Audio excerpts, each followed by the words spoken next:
Hey everybody, this is Alessandro, welcome back to my channel. So lately I'm receiving quite a lot of message from you guys because some people apparently are struggling to get a job, okay? So some people going to college or some people are doing animation school, online animation school, and the thing that it's happening is like they graduate from the school, okay? Maybe they have the decent grade, okay? Not necessarily they are the best of their class or the school or something, but you know, they get like a B grade or C plus, you know, so they graduate, and because they finish the school, they think about, you know, like, hey, if I pass the school, if I finish, at this point it means my skill is supposed to be good enough to get a job. So then what happens is that they apply, they set a demo reel all around, but they cannot get anything, and they get a bit confused and they reach me for help. Okay, sometimes what they tell me, Alessandro, I really enjoy your channel, the content, I'm learning more from you that rather than my school and stuff like that, which makes me really happy. But the school shouldn't be happy, I guess, because you know, if you know, the student is paying thousands of dollars for them, and if the college is not doing a good job, it's not really a great thing, right? But putting this on aside, guys, and so they have difficulties, okay? So at this point I feel like I need to clarify something with all of you, with people that actually are attending the school, or maybe that you recognize yourself in this profile that you just finished and you cannot get any job, or maybe if you are considering to attend one of those schools. First of all, my comment is not meant to harm or be against any particular institution, and just like a very generic comment. And basically what I wanted to say is that those animation schools at the end of the day are just a business, okay, like anything else, okay? Of course, people, you know, the CEO of the mentor who teach at the school are really passionate about animation, and they want to share that passion with you guys, right? But at the end, it's a business model like everything else. You know, they need to make money to make the school sustainable. You need to sell to a cheaper price, you know, to be competitive. And sometimes this can create a problem. And the problem that I see, according to some of my students, what they're telling me, or people that are just reaching it from me from LinkedIn or something, it is basically that you know, when they attend to the school, they mentor, they you know, give them feedback or critique. Sometimes the feedback is between 5 to 15 minutes, in a very few cases 20 minutes of feedback, but most of the time it's like between 5 to 15, okay? Most of them would say 10 minutes. And for me, personal opinion, this is a problem, because for me in 10 minutes I can do anything. You know, when I give private lesson to my student, I can do anything in 10 minutes, even if it's a pre-recorded, and I'm very fast to spot mistakes and things like that. I don't think it's very efficient, because it will become very difficult for the student really to understand what I want him to fix, okay? Even if I do my best and I draw on screen exactly the pose I want it to be, if I pointed out frame by frame the trajectory or things like that, this might not be enough for the student to understand what it needs to do in order to fix the shot and to make it better. Of course, there are some students that are very talented by themselves, okay, and it's enough that you point out a few mistakes here and there, and that input is good enough for them so they can fix it and make it better.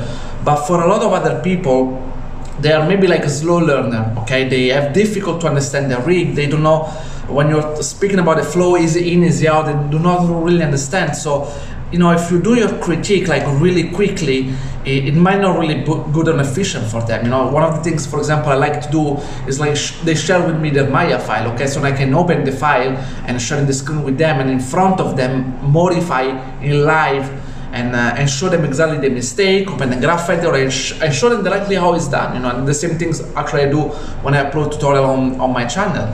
But of course, at the same time, I understand you know, the business standpoint of the school, where basically probably they are paying their you know, their mentor on an hourly wage or something, and they need to be very competitive, so very cheap. Probably the mentor cannot spend more than 10 minutes for each student. So I perfectly understand that. But at the end of the day, you know, you as a student, you have to figure out what is best for you, okay? Because as I said, everyone is different, and I don't think it's a good way to apply the same methodology for everybody, okay? People learn with different skill. So it's up to you. If you think, right, you know, if you feel like you're really amazing, you have the skill and you can learn and fix your shot with just a few input, you know, it's great for you. You know, those school will do amazing. I knew a lot of people that from those school, once they finished, they went to Blue Sky, Pixar. Some people, they went there even before they finished the school, you know, because they were very good. Other people like me, when I finished the school, my demo reel was not good enough. You know, actually, when I graduated, I had one of the highest grade in my class, and when I finished, I was like, you know what, it's done. You know, now I will have a lot of company queuing for me, you know, offer me a job. I could just reject them, and of course, it wasn't the case, guys. So basically, what I have to do, you know, I'm taking a private mentor to help me for another 6 months to create a few new shots, okay? And of course, I was still very grateful to the school because I learned a lot from them. And I will still do it again, okay? I will always recommend like animation mentor, but at the same time, I can understand it is not for everybody, okay? So again, guys, you have to evaluate your own personal situation.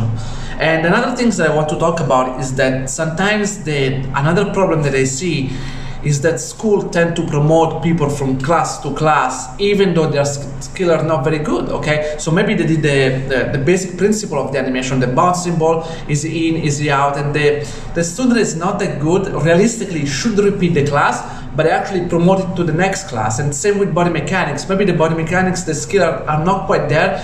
Maybe there are a few things they didn't understand.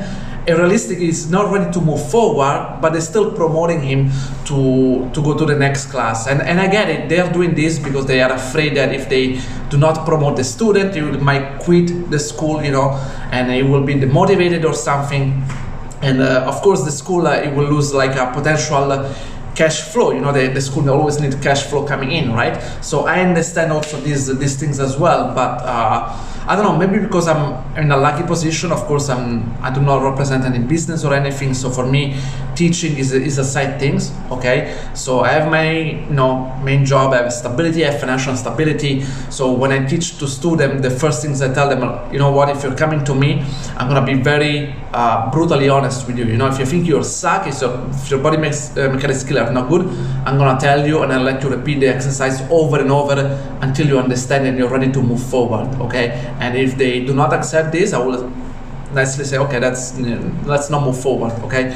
And but I think this is actually the right attitude, because I know doing the same exercise, the bouncing ball, the simple body mechanic shot over and over can be very boring, because I had a few students telling me, you know, Alessandro, I'm really tired of doing this simple exercise of body mechanics. I want to do a cool parkour shot, an acting shot, a fighting sequence, stuff. You know, I can see the passion, because I used to have back then when I was a student. But you know, I have to tell them, like, look, this passion is amazing, I'm glad you have it, but you have to go little by little, okay? Because if I let you do right now this shot that sounds really fun and really exciting, you might have a lot of fun, but the shot might look like really bad, okay? Because your body mechanics skill are not there. So, and at the end of the day, when you apply for a job, what is really important is not just how much fun you had doing a certain animation, but the quality of the animation itself, okay? You might have a lot of fun, but the quality is really bad, and the recruiter is not gonna care that you had a lot of fun. And you know, if you are not even able to do a simple body weight shift or things like that, okay, guys? So I get it. It's just about, I know, I can understand your frustration, but at the same time, it's important that you endure and you try to do those simple, you know, mechanic shot, you know, and make sure that looks really good. And I've been there, as I told you guys. You know, when I did my first 2D animation school, and they will give me basic exercise, the bouncing ball, the walk cycle, and I was really putting the minimum effort to doing those things. And then in my free time, I was doing fighting and all the other things. Yes, and back then I was having like a lot of fun. But then at the end of the day, when I finished that 2D animation school, I couldn't get any job because my animation skill was definitely not good, okay? And this is because I was rushing to jump, you know, the basic of the animation. So I can understand, but guys, animation is something that really needs a lot of passion, especially if you wanna go to a certain level. And the things I can tell you guys is if you are patient enough and if you do things little by little, you put the effort, you put the quality, even if the exercise is not the most amazing, and you'll see the result later on, okay? And another advice I want to give you, even though when you do those basic exercises that seems very boring, then why don't you try to figure it out to how can you make it interesting, entertaining, okay guys? If a great example I can give you is like Wall-E from Pixar. If you think about it, that's like just the animation of a box, right? It's just a box with the wheels and moving around, but the animation is entertaining. Sometimes when I ask students to do a simple exercise like this, they feel like, oh, the animation is not entertaining because this character is so limited or whatever. It's actually not true. If you are a talented animator, you should be able to make something very entertaining and funny, even with a simple box, okay? That's the kind of mentality you want to have. So just to recap at the end of the video, guys, is you know, going back into the topic of the school. Sorry if I went a bit off topic, but you know, you have to decide what is best for you, okay? I know there are amazing schools, there are other schools that are not that good, especially when they're college and cost hundreds of thousands of dollars, and you know, it's they might not have the right teacher, the program is not really focused on animation, so you really have to find out what is the best way for you. And you know, if it's like one of those online school, great, but again, for other people it's really is not. That's why they're struggling. And you know, I can tell you what you have to do is you have to find out yourself. But you know, just don't give up. If you're really passionate about animation, you know, try to reach other professional animators. You know, try to reach me or whatever you want. Ask for advice or something. You know, I think people will be always ready to help you. And yeah, I hope you enjoyed this video, guys, and see you next time. Ciao.